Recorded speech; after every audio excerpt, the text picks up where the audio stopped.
Just 6 more months until graduation, and I've got a job lined up. Do we really need her anymore? We don't, but at least until we inherit, she's still useful. I'd love to get rid of the trash as soon as possible though. Apparently, David was there too. Since we slept in separate bedrooms, I only realized at that moment that David was awake. I hadn't intended to eavesdrop, but I was frozen in place by their ominous conversation. Unaware that I was listening, they continued their heart-wrenching talk. For the next 6 months, I pretended I hadn't heard anything and acted normally. Then came the day of Michael's college graduation. He left early in the morning, looking eager and ready. Of course, there was no word of thanks for raising him, nor any invitation to a celebratory meal. All he said was, "I don't need dinner tonight," before heading out. Had I not overheard that conversation, I might not have minded, but knowing what I did, a simple word to me wouldn't have hurt. I figured he was going out for a meal with his biological mom and David. David also said he didn't need dinner. In the quiet room after they left, I sat alone with a pen and paper. My name is Sarah. I'm 55 years old. I've been living with my husband, David, and his son, Michael, for 20 years. David and I are both in our second marriages. I didn't get along with my ex-husband's family, which led to a mental breakdown and being discarded like trash by his parents. It was David who reached out to me during that difficult time. David and I were high school classmates. We weren't particularly close, but at a small reunion of close friends, David found out I was divorced and we exchanged contact information. At the time, David was a single father raising his 2-year-old son, Michael. Life isn't over for us yet, so let's give it our best shot. Those words from David were a great comfort to me. It didn't take long for us to understand each other, as we both had similar emotional scars, and eventually, we grew fond of each other. I was scared of getting married again, but David's persistence won me over, and I decided to give dating a chance. We remarried when I was 35. After the wedding, I quit my job to become a full-time housewife. Everyone around me advised against it, but since Michael was only 2 years old, I thought it was most important to spend time together and be accepted as part of the family. Michael was too young to remember much, and I loved children, so I wanted to give my all to raising him. Therefore, I didn't see any problem with marrying someone with a child. However, shortly after the marriage, I realized how naive my thinking was. Michael wouldn't eat or sleep well. He was so shy that he would cry just at the sight of me. I thought if nothing else, I just needed to wait until he warmed up to me, and I tried my best to become his mother. I stayed up with him through his night cries, and I devoted myself to playing with him during the day, but he still wouldn't open up to me. Seeing my distress, David said, "My ex was really beautiful. Maybe he just can't get used to your face."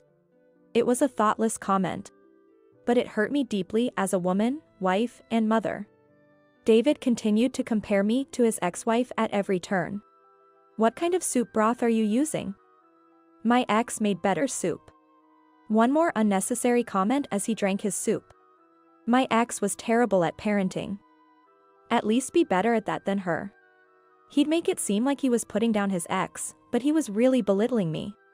Before we got married, he was always encouraging me, saying we should work together. After we married, he treated me like a slave.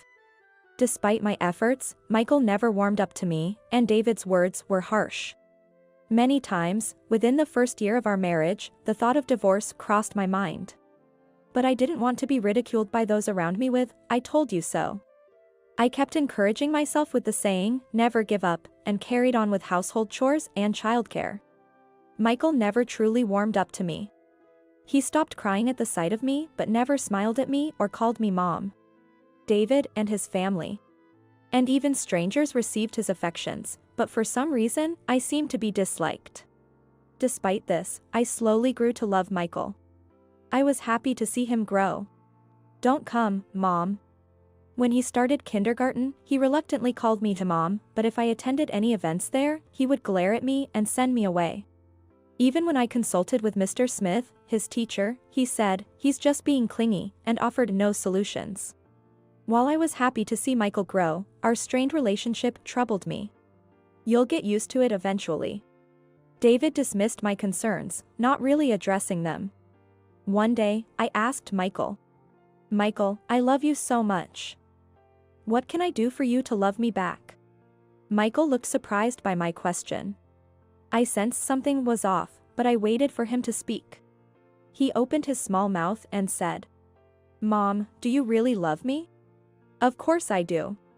You're lying. Dad said you hate me. I was shocked by Michael's words.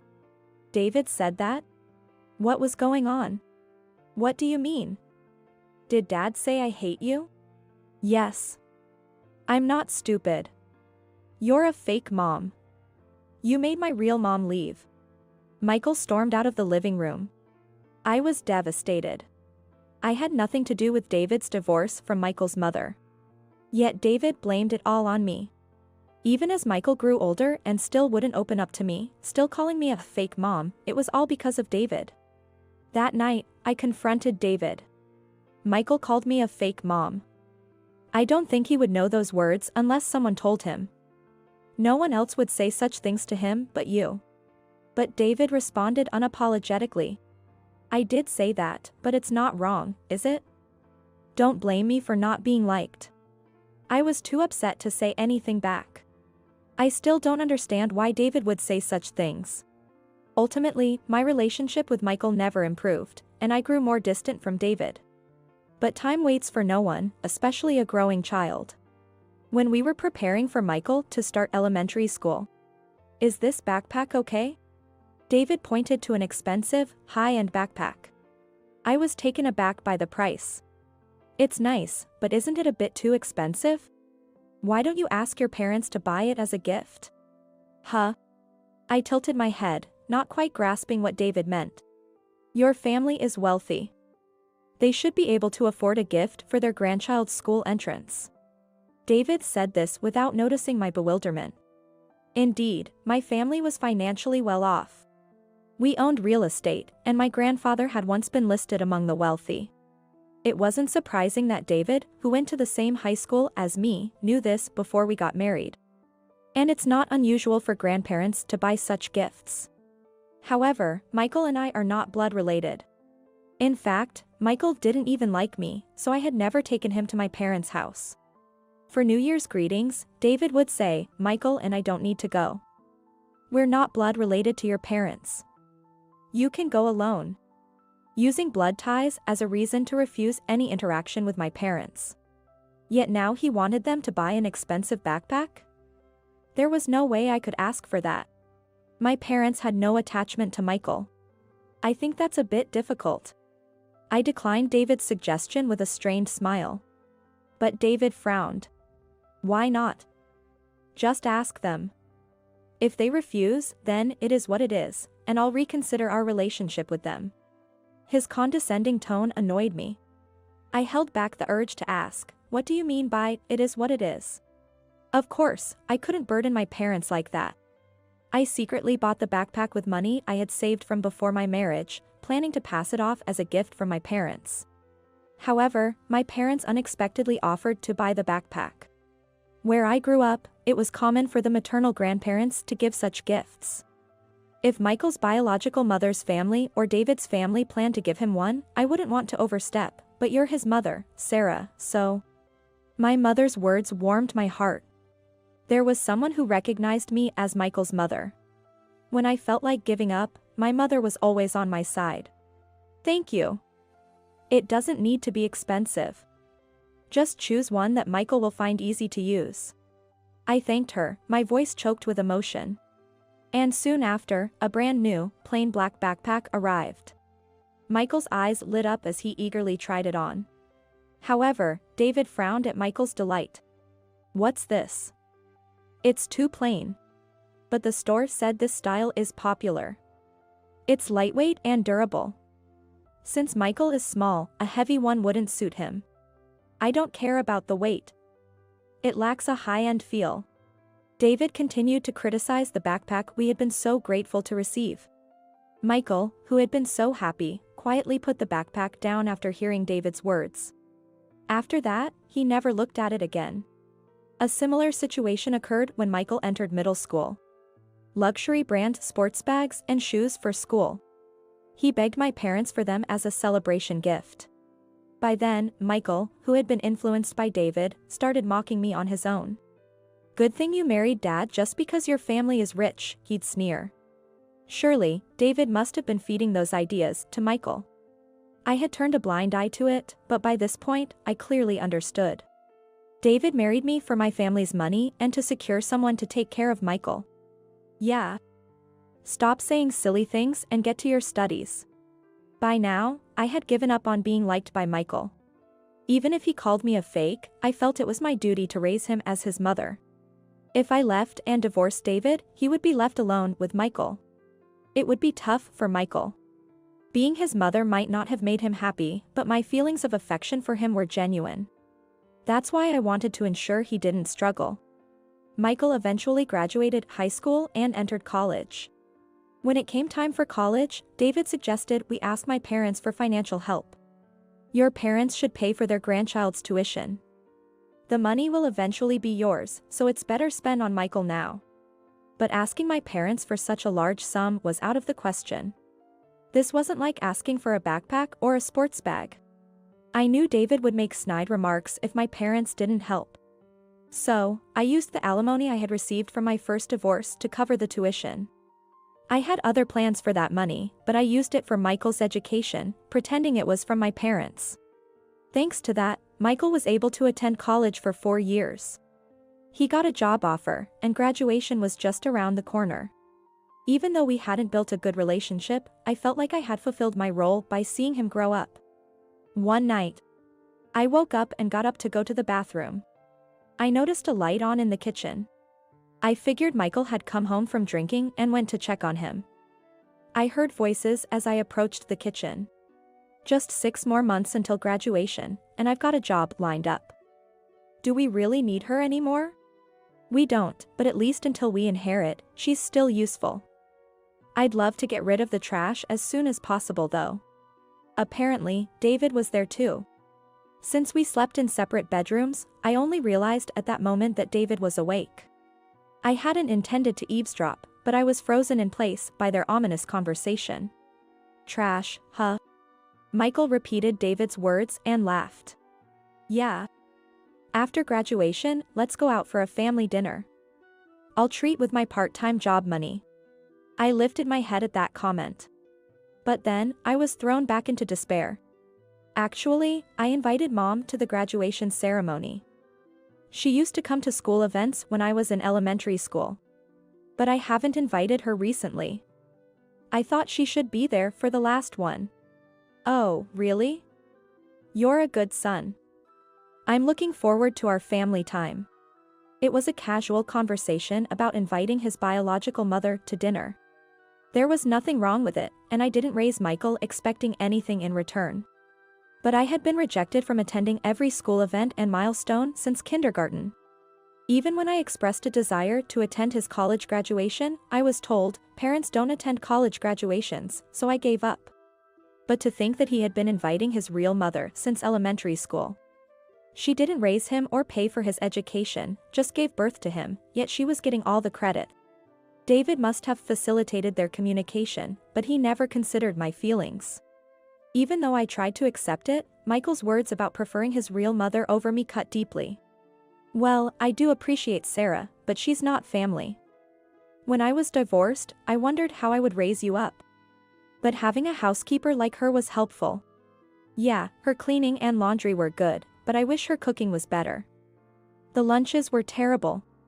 I always had to figure out who to sell them to. At least you got to eat what you liked with that money. Their laughter echoed after those words. I stood there in shock, listening to their conversation. It was another shocking revelation. To think that Michael had been selling the lunches I made for him since middle school was too much.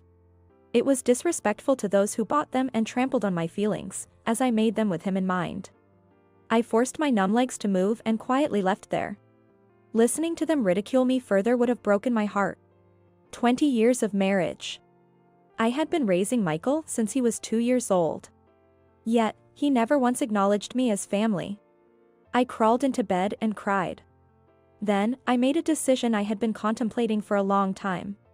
For the next 6 months, I pretended I hadn't heard anything and kept up appearances. Then, the day of Michael's college graduation arrived. He left early in the morning, looking eager and ready. Of course, there was no word of thanks for raising him, nor any invitation to a celebratory meal. All he said was, "I don't need dinner tonight," before heading out. Had I not overheard that conversation, I might not have minded, but knowing what I did, a simple word to me wouldn't have hurt. I figured he was going out for a meal with his biological mom and David. David also said he didn't need dinner. I saw them off and sat alone in the quiet room, pen and paper in hand. Around 1 p.m., still early for them to return, my phone rang while I was having lunch outside. It was a call from David. I glanced at it, smiled slightly, and sipped my coffee. I had no intention of answering right away, letting it ring for a while. They must be in a panic on the other end. When I finally thought it was enough, I picked up my phone.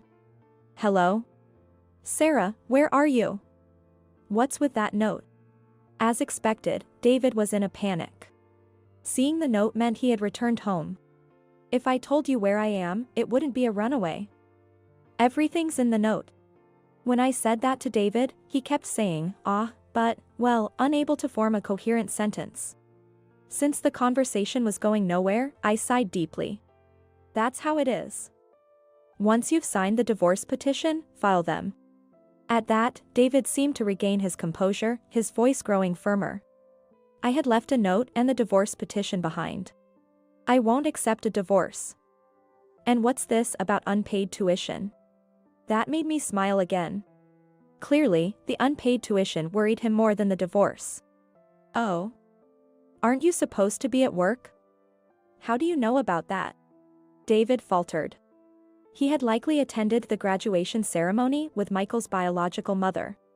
And he found out about the unpaid tuition there.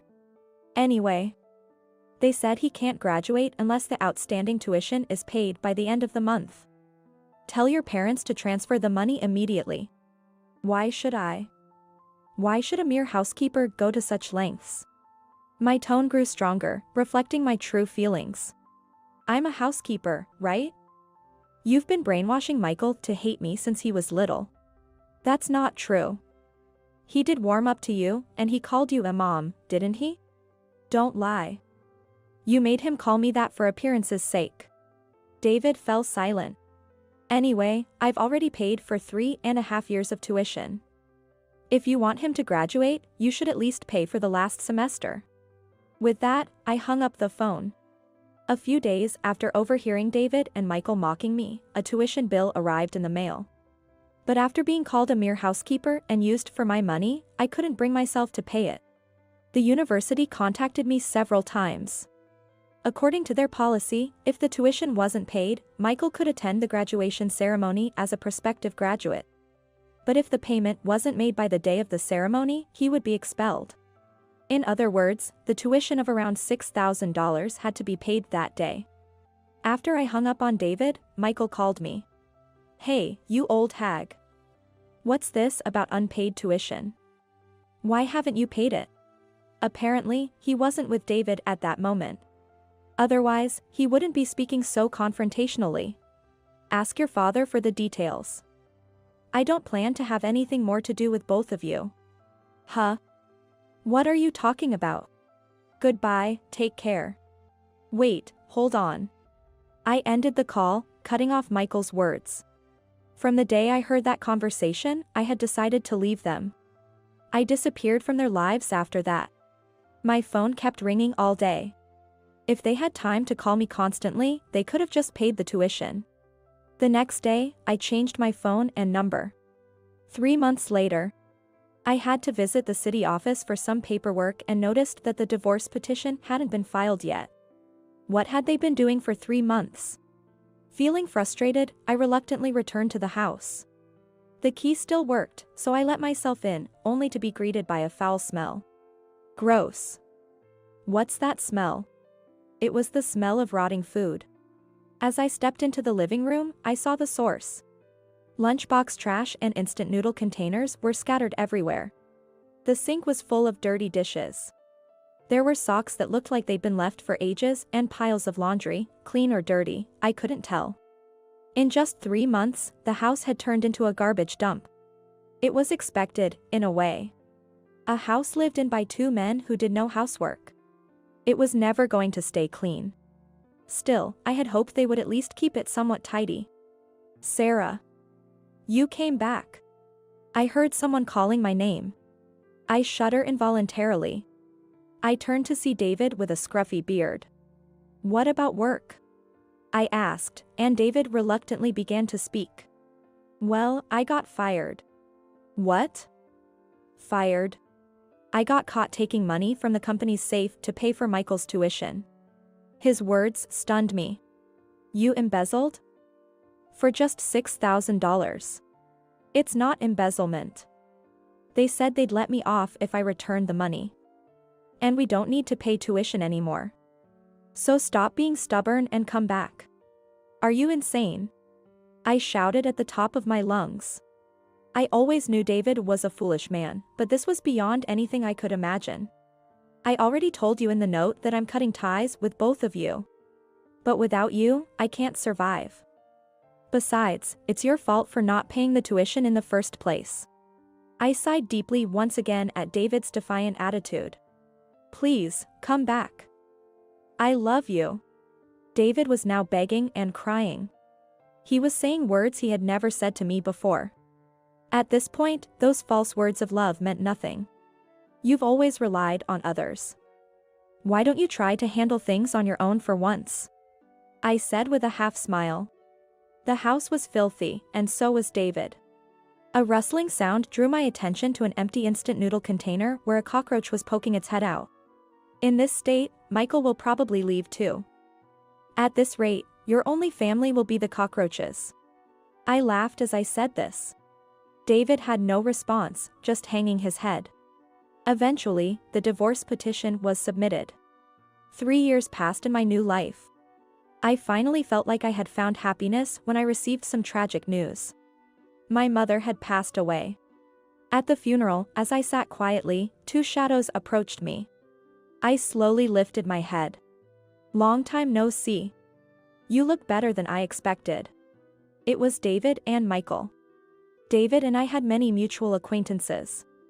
They must have heard about my mother's death through the grapevine.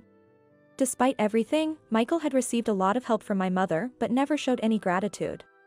Thinking they might have come to pay their respects, I felt a bit glad and said, "You guys came." "Of course. You were an only child, right? So you'll inherit her money, and eventually, as your child, I'll inherit it too. I should at least thank Grandma." "What?" I involuntarily scowl. Michael's outrageous statement made me feel disgusted.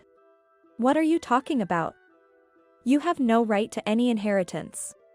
But even if we're divorced, Michael is still our child," David said with a sly grin. Realizing they had come solely for the money made my blood boil. "Get out. If that's why you're here, I'd rather you not pay your respects at all." My voice was louder than I expected, drawing the attention of those around us. David and Michael, however, remained unfazed. But then, 2 figures approached, changing the situation. "What's the commotion here? What happened?"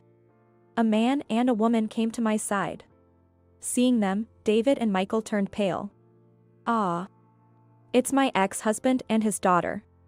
I introduced David and Michael to Chris and Aaron. They both frowned. David stammered. "Mr. Johnson. What are you doing here? Do you know Chris?" I asked David, but he didn't respond. Without waiting for his reply, I continued. "This is my husband, Chris, and our daughter, Erin." "What?"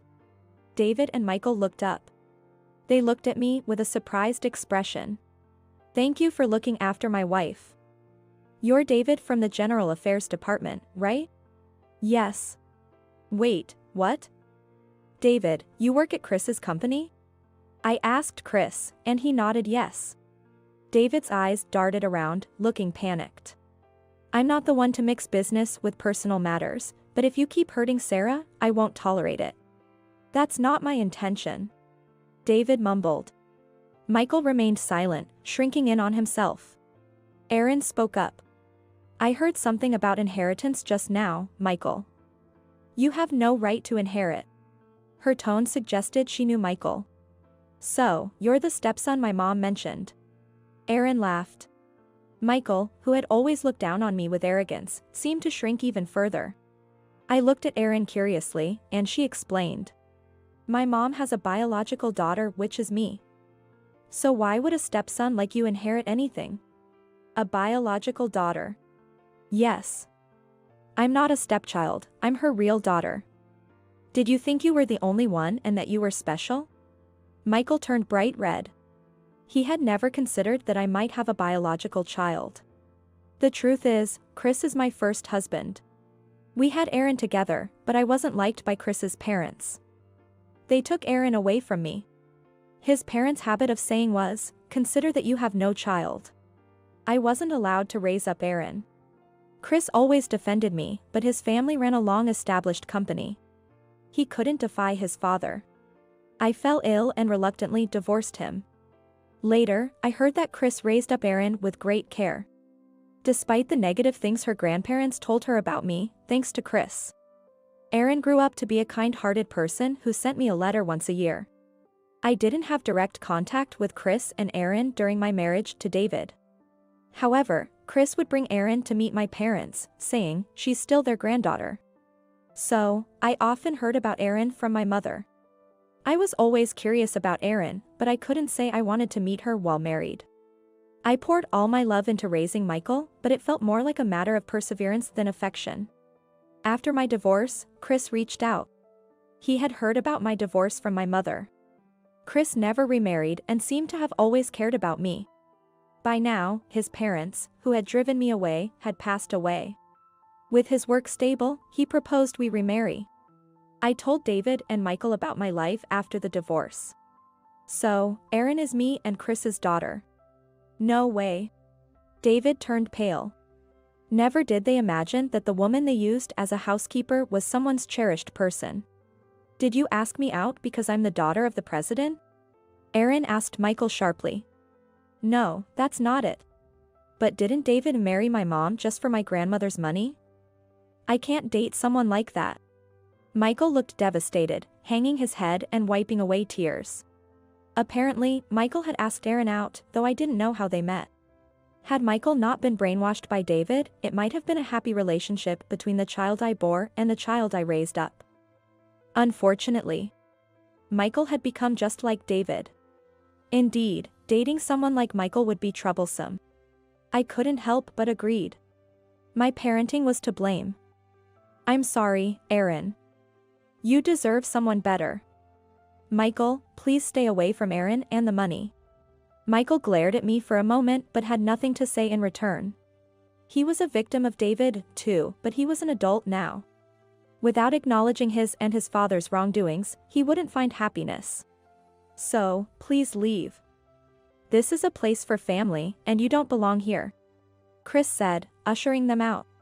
It was the perfect rebuttal, echoing the not family words they once threw at me. David continued working at Chris's company, feeling out of place. Despite hating working at my husband's company, at his age and with his previous dismissal reason, he had no other job options. Why did you hire him? Did you know about David? I asked Chris, who smiled. Of course. Keeping him under my watch ensures he won't harass you anymore. Chris's words warmed my heart. I hadn't realized it was for my sake. And there was more surprising news. It seems Michael cut ties with David. He must be reflecting on his actions and treatment to you. Michael had moved out and started living alone. Being rejected by Aaron, and realizing he wouldn't inherit a fortune, he finally understood that he needed to work hard for happiness. While I felt vindicated regarding David, I didn't wish unhappiness on Michael. Even though it was tough, I hoped he would grow and find happiness someday, proving I was his mother. I now live with Chris and Aaron. Chris's parents regretted their actions after they saw how depressed Chris and Aaron were after they forced me out. But by then, I had already remarried. And there was nothing they could do. I thought you had a happy life, Sarah. Chris said. There were happy times. I replied with a smile. But I think my happiest times are still ahead. Aaron is getting married soon. I want to live a long life, turning past hardships into stories we can laugh about, and continue to grow as a person.